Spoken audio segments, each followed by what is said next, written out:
Ok, un saludo, maestra y compañeros. Nosotros le vamos a presentar la primera meditación de la filosofía del gusto del autor John Anselm. Y la primera meditación habla acerca de los sentidos.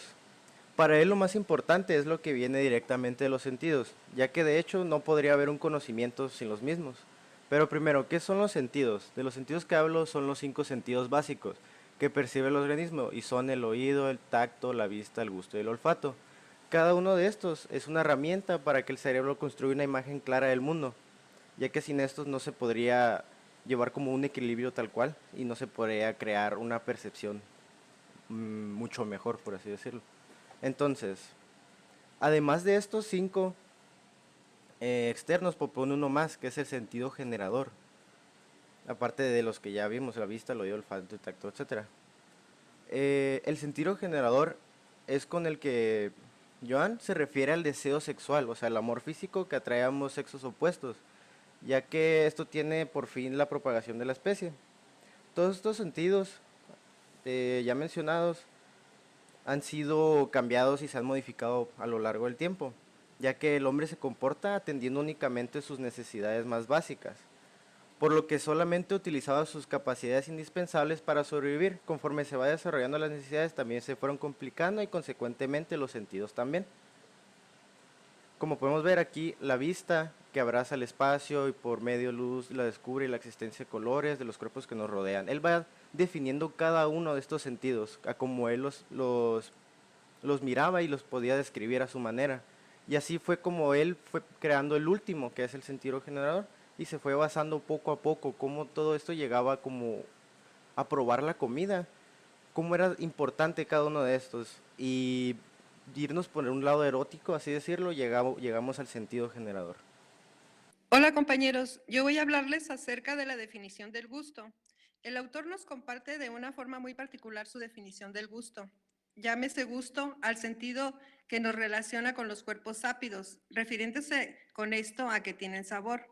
El gusto, que se excitan por el apetito, hambre y sed, y del cual resultan crecimiento, desarrollo y conservación de los individuos.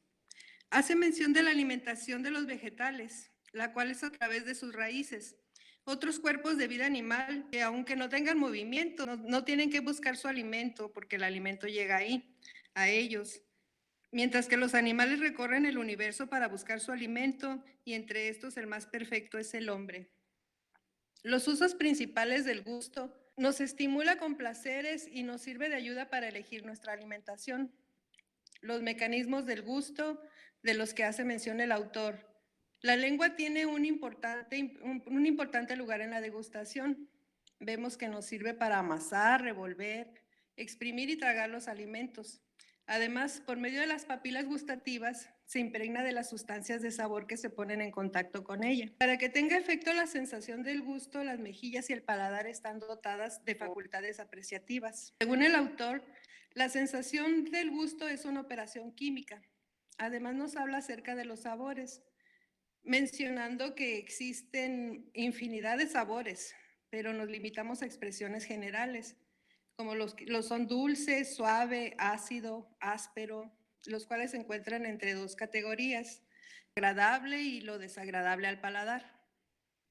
Influencia del olfato sobre el gusto. Sin el olfato no hay degustación completa. Forman un solo sentido el olfato y el gusto, donde el laboratorio es la boca que tiene su chimenea formada en la nariz. Sirve la primera para la degustación de los cuerpos táctiles y la segunda para la degustación de los gaseosos, o sea, los olores. Por mi parte es todo, gracias. Hola, buenas tardes. Yo soy Gabriel Peterson y les voy a hablar sobre la tercera meditación que habla sobre la gastronomía según Sabarín. Y en el origen de la gastronomía se da pues en los siglos pasados, antes de que existiera la gastronomía como una ciencia o un campo de estudio.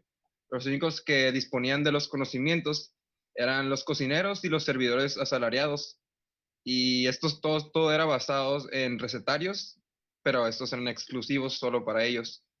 Hasta que un grupo de gente capacitada en el medio se tomaron la tarea de clasificar y analizar las sustancias, y pues le iban dividiendo según su importancia y pues determinando su grado apetitoso y la mejor etapa de maduración para esta. La definición de gastronomía, según Brillat Savarin, se entiende como el conocimiento razonado del hombre en torno a la alimentación, está abarcando todas sus áreas con el objetivo de que el ser humano conozca los mejores alimentos, ingredientes y dietas. En los objetivos diversos de la gastronomía, el primero es determinar el grado apetitoso de cada sustancia.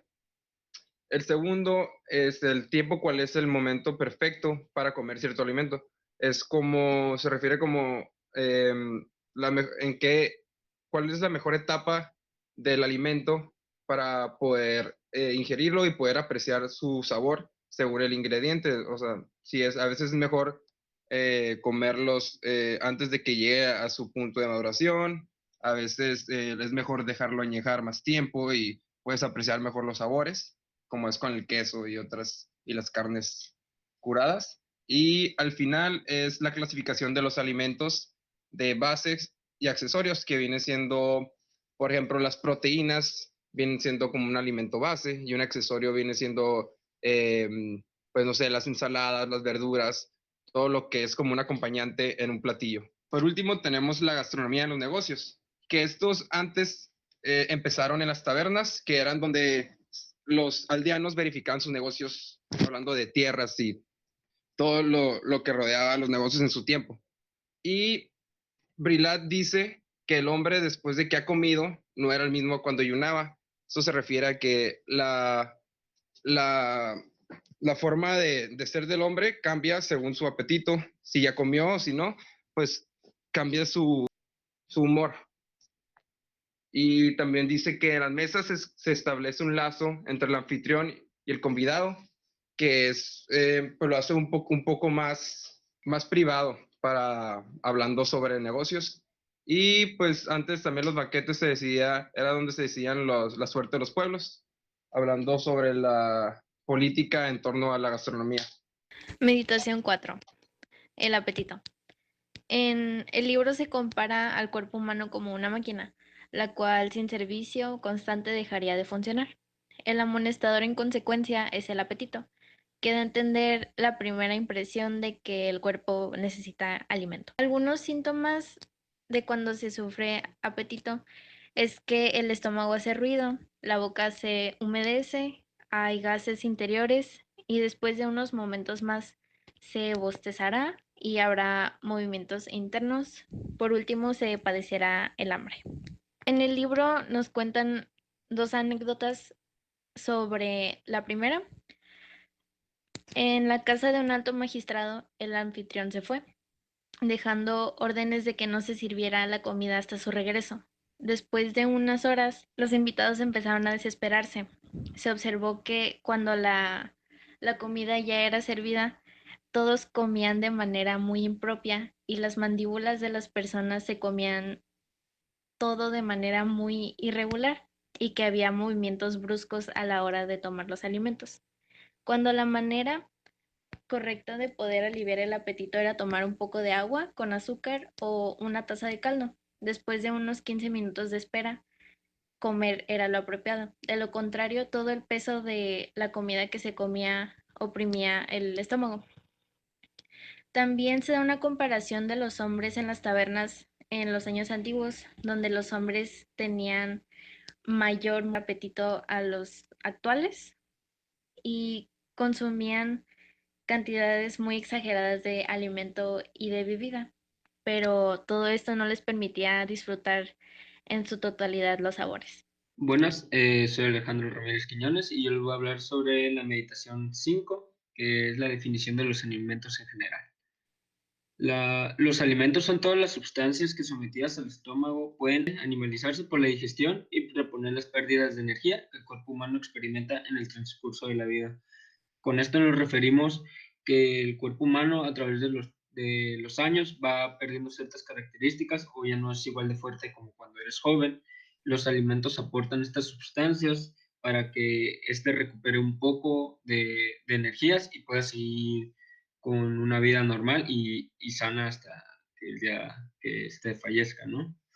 La calidad distintiva del alimento consiste en la propiedad que le es propia para adaptarse a la asimilación animal, La asimilación animal es un parecido a la digestión que se le da a los alimentos cuando nosotros los consumimos, a eso se refiere con la asimilación animal. ¿De dónde provienen los alimentos? Hasta el presente, los reinos animal y vegetal son los únicos que nos suministran alimentos al género humano, ya que el reino mineral solo es utilizado para la fabricación de medicinas y venenos. ¿Qué función nos dan los alimentos? Los alimentos contienen y aportan tanto nutrientes esenciales como los no esenciales que el organismo sintetiza o fabrica. Los hidratos de carbono, grasas y proteínas aportan energía, que necesita el organismo para el mantenimiento de las funciones vitales, el crecimiento y la actividad física. Ya que un ejemplo puede ser cuando no desayunas, hay veces que sientes que te da un bajón o te sientes más débil en las tardes. Por eso es importante desayunar, comer y cenar, ¿no?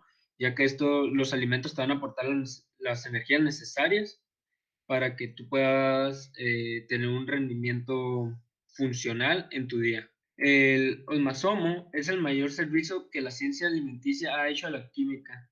El descubrimiento del olmasomo, o más bien de la manera según la cual se determina, es la grasa que queda arriba de los caldos o sopas. ¿Cómo se consigue esto? Se disuelve en agua fría, luego la hierves y arriba va a quedar una especie de gelatina o capa grasienta, por así decirlo. Esto es fundamental, ya sea en caldos o sopas, como ya mencioné, para que este tenga un sabor exquisito y la mayoría de caldos, cuando los recalientan, es lo que queda arriba, ¿no? El principio de los alimentos. El tejido de la carne constituido por la fibra es lo que a la vista aparece después de la cocción. Resiste la fibra al agua hirviente, conservando la misma forma, aunque pierde parcialmente sus envolturas. A fin de convertir la carne en tajas, debe cuidarse que sea recto o poco menos el ángulo de la fibra que forma la hoja del cuchillo. Al picar la carne así, presenta más agradable el aspecto, mejor sabor y se mastica con mayor facilidad principalmente, ¿no? Compone los huesos de gelatina, y fosfato de calcio. ¿Qué es la gelatina? La gelatina es lo que se forma al lado de lo que vendrá siendo la carne y el fosfato de calcio en los huesos. Todos los principios que hemos enumerado son comunes al hombre y a los animales. De ahí también viene lo que vendría siendo, como dije en la primera diapositiva, la asimilación animal, porque sus partículas constituyentes tienen gran similitud que las humanas y habiéndose animalizado ya. Vuelven otra vez a animalizarse fácilmente sometidas a la acción vital de nuestros órganos digestivos. Meditación 6. De los alimentos en general, sección segunda. Dentro de esta se encuentran algunos alimentos y la aplicación de los que nos proporcionan al cuerpo. Nos explica su historia y la importancia de ellos a través de los años. También dónde podemos encontrarlos y la diversidad y los tipos de los cuales existen. Incluso nos explican las diferencias de estos a sus semejantes, como por ejemplo lo es el cocido, la sopa, la carne de puchero y el caldo. Llamamos cocido al pedazo de vaca que se somete al agua hirviendo con aditamento de poca sal para extraer las partes solubles. El caldo es el líquido restante después de terminar la operación. Por último, se llama carne de puchero al pedazo de vaca después de separar sus partes solubles. La sopa es el alimento sano, ligero, nutritivo, que se siente bien a todos y alegra el estómago, preparándolo para recibir otras cosas y digerirlas. También habla sobre la casa. La casa constituye las delicias de la mesa. Es el alimento sano, cálido, sabroso, de gusto fuerte y de digestión fácil, siempre que sea joven la pieza que se pueda comer.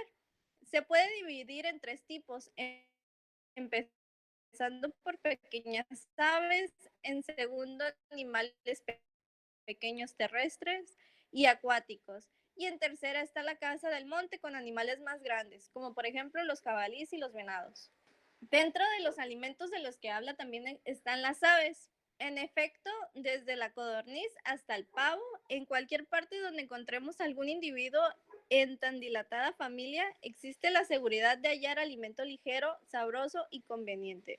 Sin disputa, el pavo es uno de los regalos más bellos del nuevo ha hecho al viejo mundo. Es una de las aves domésticas que ha influido y ha ido en cuantiosos aumentos de la fortuna pública y da lugar a un comercio bastante considerable, pues se convirtió en el platillo de celebración en cualquier tipo de clase social. Como por ejemplo, cuando es Navidad, pues el platillo principal siempre, por lo regular, son el pavo, o en cualquier tipo de celebración, incluso está el Día del Pavo. Y por último, también habla de los pescados. Los mares presentan y en el actual estado en nuestra ciencia suministran a la masa gran variedad. También los mariscos y especialmente las ostras suministran poca sustancia nutritiva, lo cual es causa que puedan consumirse muchas sin perjudicar la comida que inmediatamente siga. Por ejemplo, puedes comer bastantes ostras como platillo de entrada y no va a perjudicar tu platillo principal. Y es todo por mi parte. Muchas gracias. Pues bueno, esto es todo de nuestra parte y muchas gracias por ponernos atención. Hasta luego.